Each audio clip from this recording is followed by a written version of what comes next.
Уга-чака, уга-чака, уга. Привет, с вами снова Артем, и это мой обзор на самоделку по новому Человеку-пауку 2, Зеленому Гоблину. Да, я знаю, то, что у меня уже на канале есть видео про Зеленого Гоблина, Человека-паука и там Носорога, но по большому количеству комментариев, то, что мы, можем там не досматриваем видео, сделай обзор на, прям вот только на эти, и я решил сделать обзор на Гоблина и на Носорога, он тоже будет. Давайте перейдем к самой мини-фигурке. Глайдер мы...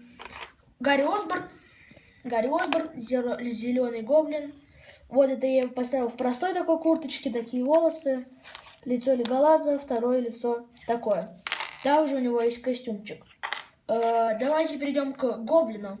Гоблин у меня вот такой. Про него рассказывать я не буду.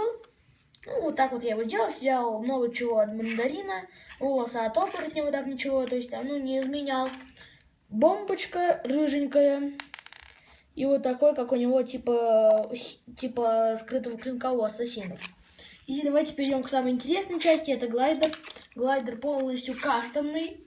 Вот так мы его ставим. Вот такой глайдер. У меня была идейка делать его без крыльев, но без крыльев как-то он не получался не очень красиво, какой-то маленький, квадратный. Такой вот кубик летает. Я злой гоблин. Вот здесь у него такие режущие штучки, которые также могут двигаться. Здесь панельки. Я покрасила зеленым. Здесь такой, огонь. А здесь тоже такая деталька, тоже красила ее зеленым. Здесь вот такие крылья, очень прикольные. И он выглядит, как он выглядит снизу. Снизу он выглядит, то есть там он не супер сложный по сборке.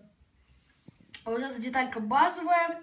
Ну и вот такой кратенький обзорчик. Всем спасибо за просмотр. Подписывайтесь на канал, ставьте лайки, комментируйте.